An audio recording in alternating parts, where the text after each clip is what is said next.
Hey everybody, how's it going today? It's all music with Todd Ledbetter, and we are here in 1987.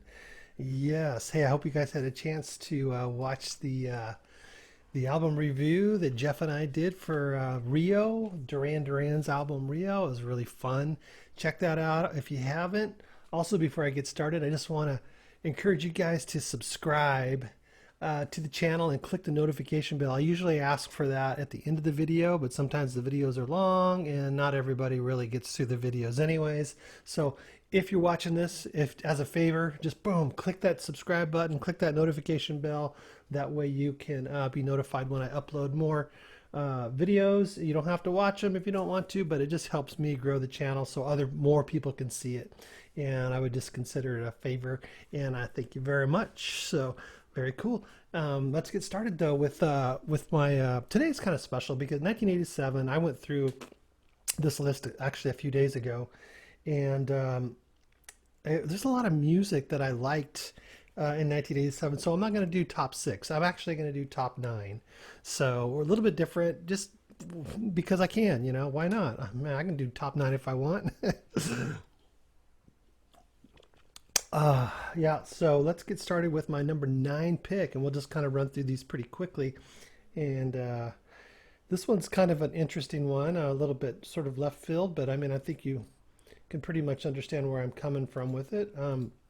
But my number nine for 1987 was Bad, Michael Jackson. I mean, you really can't deny, the power of this album. Um, always been a Jackson 5 fan growing up, and definitely loved the Wall album, and this album was pretty good too. It's just got a lot of great songs on it. Bad, The Way You Make Me Feel, Speed Demon. Let's see, what are some of the other good ones? Man in the Mirror, Dirty Diana. I love Smooth Criminal, super good. So there's a lot of great songs on here, and it was a really good album. Of course, kind of hard to deny the talent and the brilliance of Michael Jackson, and I just wanted to kind of recognize that and just add that to my list as my number nine because up against all the other albums that I looked at that I was familiar with that are sort of my favorites. I mean, I'm not saying this is a best of list of all times. I'm just saying these are my favorites. This is my favorite, and I'm making a list of some of my favorites of this album. So don't mistake me for thinking that this is like you know top by album sales or whatever. These are just albums that I liked, and it's just fun to sort of talk about music and to get a dialogue going, and for me to see what you liked. And you can put that down in the comments. Feel free to comment whatever you like. If you like some of the albums I'm talking about today, or you let me know if you want to let me know what you like, that would be great too. Super interested. I'd love to know. It wouldn't be fair for me just to tell you what I like and not want to listen to what you like. So go ahead and do that down in the comments. And that'll be super fun. All right, so that is number nine. Let's get over to my number. I gotta remember to keep track. Number eight album is. I was pretty much into this album when it first came out for a long time, and it was sort of a resurgence for this band at the time, 1987. It was a pretty big album. Aerosmith. Of course, I was a big Aerosmith fan back in the 70s, and enjoyed Rocks and Toys in the Attic and other albums of theirs back then. And but this one was fun. I mean, it was a pretty big hit. Some of these songs I don't really care to hear anymore, but it definitely was a great album. There's some really good playing on it. I don't care to hear because it's like you've heard it a million times. But Ragdoll, Dude Looks Like a Lady. I mean, how many times can you hear that? It was fun. It was fun and funny at the time. But Hangman's Jury, Angel, Permanent Vacation, I'm Down, the movie. It's a good album. Good rocking album. Love. Just like Steve Pear. I like Steven Tyler and the band. I really like the band. I like all of them really, all the musicians, and I like their playing. And to me, they've got their own sound and they've got a certain style that appeals to me. So that's why I picked that album for my number eight choice. I keep clicking on that, and I don't mean to. Um, So let's move down. Let's move to my number seven. Now this next band, it's pretty undeniable. It was kind of a breakthrough, really for this band, and so it's something new to listen to at the time in 1987. Boom, Guns N' Roses. This album was pretty huge. Uh, I love Slash. Um, I tolerate Axl Rose, as a vocalist. I appreciate his range. Sometimes his voice grates on me. But then people say that about Geddy Lee, and I love Geddy Lee's voice. I love all the, variations of his voice back when he was young. He had that real high pitch, vocal styles. And then as time went on, his range kind of lowered and he was more melodic and not as yelly and screamy. But for me, Axl Rose's voice can be good, it obviously has a range and he's a good singer. Um, and but there's some good songs, and I really love Slash as a player, and Welcome to the Jungle is not too irritating as far as Axl's voice. I'm talking pretty much crap about albums I like, but I'm just making a point. And you got a lot of Night Train. It's a good song. Just Mr. Brownstone, Paradise City is a good one. This Sweet Child of Mine, You're Crazy. A lot of just it's a good album, and it was a super big hit for these guys, and kind of launched their careers, really. So that's my number. What was that? Seven. Okay, so those are the three extra albums I just wanted to talk about because I felt like they're worthy. They're worthy of talking about, and then we can kind of just make our way into the top six now. So my number six album for 1987 is another. I think I've chosen them once before, but Inxs and their Kick album. Definitely had this album. I had it on. I had it on cassette tape, of course, and so took several long trips with my wife at the time. My wife, who is still my wife, but at the time in 1987, we would take long trips to go see family, and this was one, along with Permanent Waves too. The Aerosmith, we would play in the car, for those long car trips, and really enjoyed it. Like I've said before, I like Michael Hutchinson, I think is his name is Michael Hutchinson. I really liked him as a lead singer. I liked his melodies. I just liked his performance style. And then I liked the instrumentation in the band too. I got a kick out of their style. I thought they were fairly unique. But New Sensation, Devil Inside, a couple of good songs. But overall, it's a really good album, the whole thing. A couple of songs that, I could probably do without. There's a lot of songs on here. There's 12 songs. I mean, if you left two of them off, you'd have probably would have ranked this up higher. But they didn't. They didn't leave them off. But that's all right. I don't mind. It's a good album, and it was my number six for 1987. Um, Kick by NXS. All right, so that leaves us to an all-time favorite. I mean, I have. If you've been watching the channel at all, you know that I like Rush and I like Genesis. But another one of my top favorites uh, is Pink Floyd as well. And this in 1987, Pink Floyd released a Momentary Lapse of Reason, which was a pretty good album. A little bit different, but much better than the final cut. Way better. It kind of, it didn't have, um, whatever his name is. How I draw blanks. Remember I talked about that. Anyways, but so it was. Learning to Fly was a good song. Dogs of War, that got a lot of radio play as well. Good song, but it had a lot of great guitar work. So I enjoyed that a lot. Um, and that would be my number five pick for 1987, Momentary Lapse of Reason.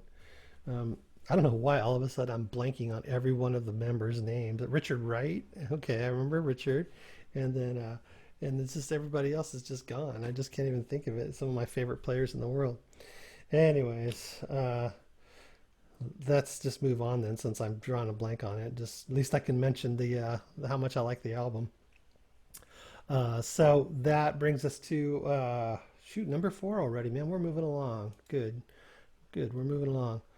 Another band I've liked for many, many, many years is, of course, The Cure. And The Cure came out with Kiss Me, Kiss Me, Kiss Me in 1987. And I really like this album. It's got a little, starting to get a little more poppy than some of their more kind of drony, kind of depressing style stuff that, they kind of started with. And but this is definitely, as they moved into more pop, this is definitely a real poppy album. Still got a little bit of that kind of, you know, signature Cure stuff, but it's also, you know, it's all signature Cure because just the guitar work and the way it sounds, you can definitely hear a lot of it in some of the older music. But the Kiss, the Catch, Torture, uh, If Only Tonight We Could Sleep, Why Can't I Be With You, or Why Can't I Be You, that was a pretty big hit for them. Just Like Heaven, All I Want, Hot Hot Hot was a good song. Way more poppy, a lot of poppy stuff on this album. So definitely a good one. Enjoy this one a lot. I really like The Cure. I like the uniqueness of who The Cure was and are. I think they just recently played not too long ago. Maybe the end of the year of last year, they had a pretty big concert. Um, so yeah, they're still out there doing it. Robert Smith. I don't know if they've got a new album out yet, but I guess I'll find that out when I get to that year. But for 1987, this was a good one. Enjoyed it a lot. So that was four. So that brings us to three. So my number three album for 1987. Another favorite band of mine. I've been a fan of theirs since their very first album, which I love a lot. It might even be my favorite album of theirs. What was it called? All Through the Night or In Through the Night or something like that. Just a great, great album. But Hysteria was huge for Def Leppard. I mean, this one just sent them to the stratosphere and had a lot of MTV play on this one. Rocket, Animal, Love Bites, Pour Some Sugar on Me, Armageddon It. I mean, all those, all those were huge. Gods of War, don't shoot shotgun, Run Riot, Hysteria was big. Yeah, so all of these are. It's a great album. I mean, it was huge, big, big, big album for Def Leppard, and I really like Def Leppard. I like their sound. They're just a solid, just rock band. And of course, I'm doing kind of more popular type rock stuff right now. I'm also going to go through and I'm going to, do my favorites in like the blues genre and different genre and the metal genre because not a lot of these. I'm not really kind of highlighting metal stuff because I want to kind of keep that in a separate genre in a way. I'm just kind of doing the more popular things that were sort of in the mainstream, I should say. Um, there's a lot of diversity in the mainstream. So that's why there's Micheal Jackson and I've got Def Leppard and I've got The Cure. But I'm definitely going to do my metal favorites and like I said, the blues favorites and things like that because I have a wide range of musical tastes. So I just don't want you to think that this kind of music is just all I listen to. But at the time, this stuff was what I listened to. I will say this was what was popular and what we were all listening to. And of course, there's blues stuff and there's metal stuff during 1987 that I like too. But I'm kind of keeping the metal stuff sort of for its own sort of thing. I think that would be fun because we can put metal against metal, and that would be funner for me for sure. Hopefully, fun for you. I guess I should get out of this so you can see my ugly mug better. All right, so that brings us to number two already. Man, we're flying. I always say that. But definitely a landmark album, number two on my list um, for one of my all-time favorite bands. Still love them today, even if they're not as popular in the mainstream. They still have some excellent albums. But that's U2, the Joshua Tree. Huge album. Huge, huge, huge. Great, great songs on here. Where the Streets Have No Name. I still haven't found what I'm looking for. With or Without You. Bullet to Blue Sky. Running to Stand Still. Red Hill Mining Town. In God's Country. Love that song. I mean, all those songs, most of those were played on radio constantly and still are a lot. So, very, very good album. And like I think I had them in one of my top six picks too recently too, where I was talking about they have I think their last album they released was 2017, and it is such a good album. And then some of those ones, through the 2000s are really good albums, and they had some big hits too, but some of the deep cuts are just fantastic. And as an album as a whole, and I still listen to albums, even though it's maybe streaming or whatever, I pay for the service, whatever.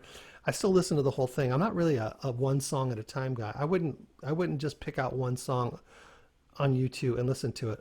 I'm like programmed to listen to the whole thing because I feel like it doesn't do it justice. If I want one song, I'll listen to the radio, you know, or I'll stream a genre or of something. I'll just put in a style, and but usually I don't do that. That's kind of a Pandora type thing. But I use Spotify more. But I listen to albums. I listen to the whole thing. I don't really just do song by song, and there's a good reason for that. And because you miss out on a lot of deep cuts that you might not hear that have not been played on the radio that sort of form your overall opinion of bands that you listen to. And there's reasons why you like them so much. It's not necessarily for their hits, but for their other songs.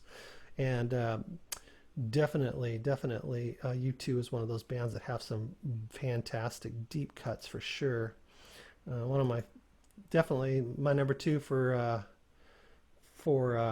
1987, but also just definitely one of my favorite bands of all time. They're up there really high with Rush and Genesis and Pink Floyd and Def Leppard. They're up there, all-time bands. I love their catalog. I love that they've had a long career and that you have a lot of music to access and to listen to. Super cool, and I love that about music.